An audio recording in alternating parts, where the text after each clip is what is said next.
నూలు నూలులో శతాబ్దాల గౌరవం, పట్టు పరంపరకు ప్రతీక, సంప్రదాయానికి శాశ్వత చిరునామా సఖీ.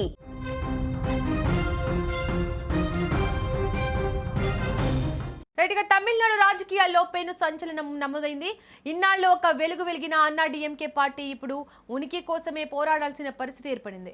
దళపతి విజయ్ రాజకీయ రంగ ప్రవేశం ఆ పార్టీ పునాదులను కదిలిస్తోంది. పార్టీలోని మెజారిటీ నాయకులు ఇప్పుడు విజయ్ జెండా పట్టుకోవడానికి సిద్ధమయ్యారు. తాజాగా జరుగుతున్న పరిణామాలు చూస్తుంటే తమిళనాట జయలలిత వారసత్వం ఇప్పుడు విజయ్ వైపు మళ్లుతోందా అనే చర్చ మొదలైంది. నేడు జరగాల్సిన అన్నా డిఎంకే కీలక సమావేశం అనూహ్యంగా రద్దు కావడం రాష్ట్ర రాజకీయాల్లో హాట్ టాపిక్ గా మారింది. ఈ పరిణామాలన్నీ సుమన్ టీవీ ముందే ఊహించినట్లుగానే ప్రస్తుతం ఆ పార్టీలో భారీ చీలికలు స్పష్టంగా కనిపిస్తున్నాయి. అన్నా డిఎంకేకు ఉన్న 47 మంది ఎమ్మెల్యేలలో ఏకంగా 40 మంది ఎమ్మెల్యేలు విజయ్ కు మద్దతు తెలపడం ఆ పార్టీ అధినేత పళనిస్వామికి షాక్ ఇచ్చింది. సొంత పార్టీ ఎమ్మెల్యేల నుంచి వస్తున్న తీవ్ర ఒత్తిడిని తట్టుకోలేక పళనిస్వామి చేసేదేమీ లేక నేటి సమావేశాన్ని రద్దు చేసినట్టు తెలుస్తోంది. అటు అభిమానులు సైతం జయలలిత ఖాళీ చేసిన స్థానాన్ని విజయ్ మాత్రమే భర్తీ చేయగలని నినదిస్తున్నారు. ఇప్పుడు తమిళనాడు చూపు మొత్తం విజయ్ నిర్ణయంపై ఉంది. మరిన్ని వివరాలను మా బ్యూరో చీఫ్ విజయ్ అందిస్తారు. విజయ్, చెప్పండి, అన్నా డిఎంకే పార్టీలో నిజంగానే చీలికలు మొదలయ్యాయా? మొదటి నుంచి కూడా మనం సుమన్ టీవీ ఇదే చెప్తుంది. ఎందుకంటే జయలలిత స్థానాన్ని విజయ్ ఆక్రమించబోతున్నారు. సో జయలలిత లేనటువంటి లోటును విజయ్ భర్తీ చేయబోతున్నారు. ప్రస్తుతం విజయ్ స్ట్రాటజీ కూడా అదే. ఎందుకంటే తమిళనాడు రాజకీయాలన్నీ కూడా ఇద్దరు వ్యక్తుల మధ్య, ఇద్దరు నేతల మధ్య తిరుగుతుంటాయి. రాజకీయాలన్నీ కూడా గడిచినటువంటి ఒక 5 దశాబ్దాలన్నీ కూడా చూసినట్లయితే కరుణానిధి వర్సెస్ ఎంజీఆర్ చనిపోయిన తర్వాత కరుణానిధి వర్సెస్ జయలలిత. అలాగే జయలలిత చనిపోయారు, కరుణానిధి కొంతకాలం ఆయన జీవించే ఉన్నారు. ఆ తర్వాత అనారోగ్యంతో ఆయన చనిపోయిన తర్వాత ఆయన రక్త సంబంధికుడు, ఆయన కుమారుడైనటువంటి స్టాలిన్ ను ఆయన వారసుడుగా స్వీకరించారు. కరుణానిధికి సంబంధించినటువంటి ఆ పార్టీ డిఎంకే క్యాడర్ కావచ్చు, డిఎంకే అభిమానులు, లీడర్స్ అందరూ కూడా సో స్టాలిన్ ని తమ నేతగా ఎన్నుకొని గతంలో ఆయన్ని ముఖ్యమంత్రి అభ్యర్థిగా అక్కడ నిలిపారు. సో ప్రజలు కూడా కరుణానిధి వారసుడిగా స్టాలిన్ కూడా అంగీకరించి ఆయనకు ఓటేసినటువంటి పరిస్థితి. అయితే ఇప్పుడు అన్నా డిఎంకే విషయంలో జయలలిత మరణం తర్వాత రెండవసారి ఆమె అధికారాన్ని ఏర్పాటు చేసిన తర్వాత ఒక ఏడాది తర్వాత ఆమె అనారోగ్యంతో చనిపోవడం జరిగింది.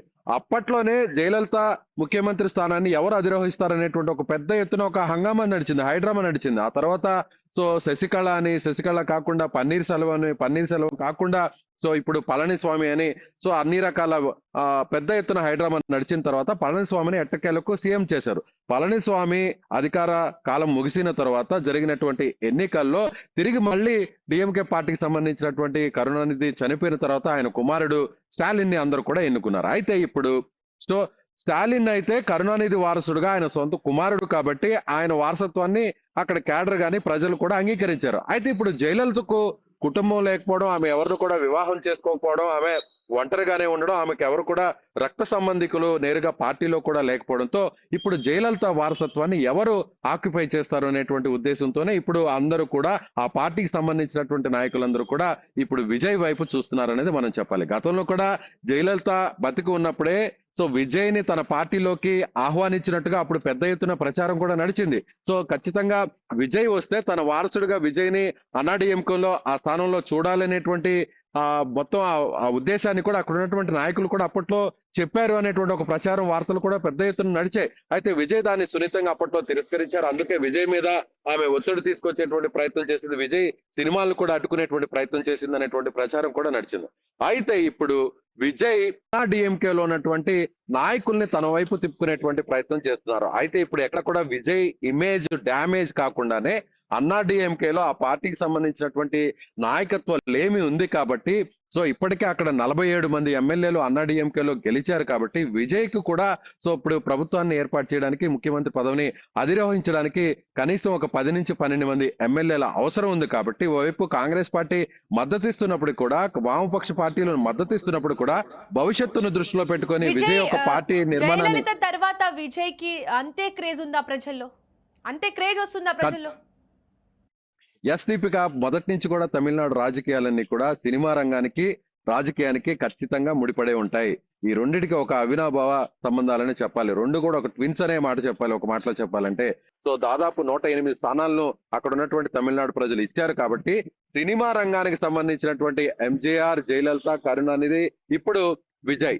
కాబట్టి అన్నా డిఎంకే పార్టీలో ఉన్న 47 మందిలో 40 మంది ఎమ్మెల్యేలు విజయ్ కి సపోర్ట్ చేయాలి, విజయ్ కి మద్దతు ఇవ్వాలి, పార్టీ పరంగా కూడా నిర్ణయం తీసుకోవాలి అనేటువంటి ఒక ఏకాభిప్రాయానికి రావడం. ఒకవేళ పార్టీ అధిష్టానం ఇలాంటి నిర్ణయం తీసుకోకపోతే మాత్రం పార్టీ చీలిపోతుంది, పార్టీ చీలిపోయి విజయ్ కు మద్దతు పలుకుతుంది అనేటువంటి విషయాన్ని కూడా రాత్రి నుంచి కూడా తెగేసి చెప్పేయడంతో సో పళనిస్వామి ఎవరైతే అన్నా డిఎంకే పార్టీకి సంబంధించినటువంటి మాజీ ముఖ్యమంత్రి, ప్రస్తుత జనరల్ సెక్రటరీగా ఉన్నటువంటి పళనిస్వామి ఇక చేసేది ఏమీ లేక అన్నా డిఎంకే పార్టీకి సంబంధించినటువంటి శాసనసభాపక్ష సమావేశాన్ని, అంటే గెలిచినటువంటి 47 మంది ఎమ్మెల్యేలతో ఇవాళ నిర్వహించాల్సినటువంటి పార్టీ కార్యాలయంలో నిర్వహించాల్సినటువంటి సమావేశాన్ని ఆకస్మికంగా రద్దు చేశారు.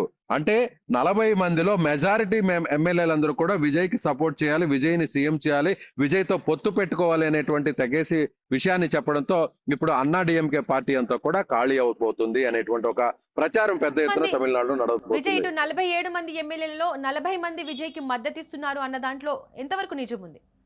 ఖచ్చితంగా, అంటే ఆల్రెడీ 10 మంది ఎమ్మెల్యేలు టచ్ లో ఉన్నారు. మొదటి నుంచి కూడా విజయ్ పార్టీ పెట్టిన నాటి నుంచి కూడా అన్నా డిఎంకేలో ఉన్నటువంటి సీనియర్ నాయకులు విజయ్ తో టచ్ లో ఉన్నారు. విజయ్ అనుసరించినటువంటి వ్యూహం కూడా ద్రవిడ పార్టీలుగా ఉన్నటువంటి ఈ 2 పార్టీలతో అన్నా డిఎంకే గాని డిఎంకేతో గాని పొత్తు లేకుండా నేరుగా బరిలోకి దిగితే, ఒంటరిగా బరిలోకి దిగితే ప్రజలు ఆశీర్వదిస్తారు.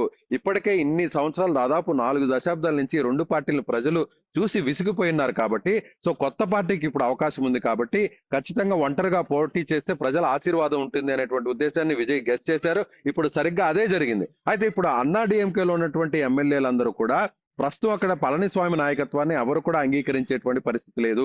ఎందుకంటే 2 దఫాలు పళనిస్వామి నాయకత్వంలోని ఎన్నికలకు వెళ్ళినప్పటికీ అక్కడ ఓటమి చెందినటువంటి పరిస్థితి. కాబట్టి అన్నా డిఎంకేలో గెలిచినటువంటి 10 మంది ఎమ్మెల్యేలు గత 4 రోజుల నుంచి ఎన్నికలు పూర్తయి కౌంటింగ్ పూర్తయిన రోజు నుంచే విజయ్ తో టచ్ లో ఉన్నారు. విజయ్ పార్టీలో ఉన్నటువంటి సెంగట్టయ్యన్ అంటే అన్నా డిఎంకేలో ఈయన మాజీ మంత్రిగా పనిచేశారు, కీలక వ్యక్తిగా ఉన్నారు. ఆయన అన్నా డిఎంకేను వీడి విజయ్ కు ఒక సలహాదారుడుగా విజయ్ పార్టీలో కీలకంగా ఉంటూ వస్తున్నారు. సో ఆ నాయకుడితో ఇప్పటికే అన్నా డిఎంకేలో గెలిచిన 10 మంది టచ్ లో ఉండి మీరు ఎప్పుడు చెప్పినా కూడా పార్టీలో రావడానికి లేకపోతే విజయ్ కి మద్దతు ఇవ్వడానికి కూడా సిద్ధంగా ఉన్నాము అనేటువంటి విషయాన్ని చెప్పారు. కానీ సో తాను ఒక సిద్ధాంతపరంగా వెళ్తున్నటువంటి వ్యక్తిని కాబట్టి ప్రస్తుతం ఉన్నటువంటి వారసత్వ రాజకీయాలకు, సాంప్రదాయ రాజకీయాలకు తాను విరుద్ధంగా వెళ్తున్నారు కాబట్టి, ఒక రాజకీయ నిబద్ధత, నిజాయితీ ఉన్నటువంటి వ్యక్తిగా ప్రజలు తనను గుర్తించారు కాబట్టి ఇప్పటికిప్పుడు వారిని పార్టీలో జాయిన్ చేసుకుంటే ఒక రాంగ్ మెసేజ్ వెళ్తుందనేటువంటి ఉద్దేశంతోనే విజయ్ ఆలోచిస్తున్నారు. కానీ భవిష్యత్తును దృష్టిలో పెట్టుకుంటే మాత్రం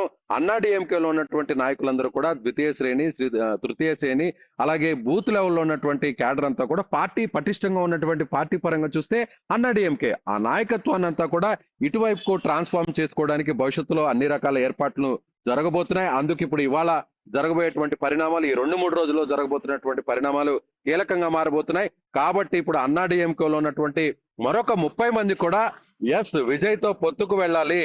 సో ఎక్కడా కూడా విజయ్ అన్నా డిఎంకే పార్టీని విమర్శించలేదు. ఒకవేళ ఆయన రాజకీయ పరంగా విమర్శించినా కూడా జయలలిత మీద ఎక్కడా కూడా ఆయన బహిరంగంగా కామెంట్స్ చేయలేదు. కేవలం విజయ్ టార్గెట్ చేసింది స్టాలిన్ ని మాత్రమే, స్టాలిన్ ప్రభుత్వాన్ని మాత్రమే. కాబట్టి విజయ్ తో మనం పొత్తు పెట్టుకోకపోతే భవిష్యత్తు ఇక అన్నా డిఎంకేకు ఉండదు అనేటువంటి విషయాన్ని నేరుగా పళనిస్వామికి చెప్పడంతో ఇక పళనిస్వామి చేసేది ఏమి లేక ఇప్పుడున్నటువంటి పరిస్థితులు. అయితే ఇప్పుడు అన్నా డిఎంకే వెనక, పళనిస్వామి వెనక బీజేపీ ఉంటుంది. బీజేపీ ఏం చెప్తేనే పళనిస్వామి వినేటువంటి పరిస్థితి ఉంది. కానీ బీజేపీ ఇప్పటికే అటు విజయ్ కాంగ్రెస్ తో టచ్ లోకి వెళ్లడంతో బీజేపీ టీవీకే పార్టీకి మద్దతు ఇవ్వడానికి బీజేపీ ఒప్పుకునే పరిస్థితి. విజయ్ ఇంకా రాబోయే రోజుల్లో అన్నా డిఎంకే పార్టీ మరింత బలహీనపడే అవకాశం ఉందా? ఖచ్చితంగా ఇప్పటికే 10 మంది ఎమ్మెల్యేలు విజయ్ తో టచ్ లో ఉన్నారు. మరొక 30 మంది ఎమ్మెల్యేలు విజయ్ కి మద్దతు ఇవ్వాలని బహిరంగంగా తెగేసి చెప్తున్నారు. పార్టీ పరంగా వెళ్లి పొత్తు పెట్టుకోవాలి బహిరంగంగా, ఓపెన్ గా, అంటే ఎలాంటి షరతులు లేకుండా, ఎలాంటి కండిషన్స్ లేకుండా. ఒకవేళ విజయ్ ఒప్పుకొని మంత్రి పదవులు ఇవ్వడానికి సిద్ధమైతే, కేబినెట్ లోకి తీసుకోవడానికి సిద్ధమైతే ఆ డిమాండ్స్ ని అంగీకరించాలి. అంతేగాని డిమాండ్స్ అయితే పెద్ద ఎత్తున చేయకూడదు. ఎందుకంటే ఏ రాజకీయ పార్టీ అయినా కూడా, ముఖ్యంగా తమిళనాడు లాంటి స్థానిక రాజకీయ పార్టీ, రాష్ట్రాల్లో ఉండేటువంటి రాజకీయ పార్టీలు 10 సంవత్సరాల పాటు అధికారంలో లేకపోతే ఆ పార్టీ మనుగడ అనేది చాలా కష్టం. ఇప్పటికే 5 సంవత్సరాల పాటు, ముఖ్యంగా ఒక మాటలో చెప్పాలంటే 4 సంవత్సరాలు జయలలిత లేని లోటు అధికారంలో ఉన్నప్పటికీ కూడా, అలాగే గడిచినటువంటి 5 సంవత్సరాలు డిఎంకే అధికారంలో ఉన్నప్పుడు దాదాపుగా అన్నా డిఎంకే పార్టీలో ఒక నిస్తేజం, నైరాశ్యం ఉంది.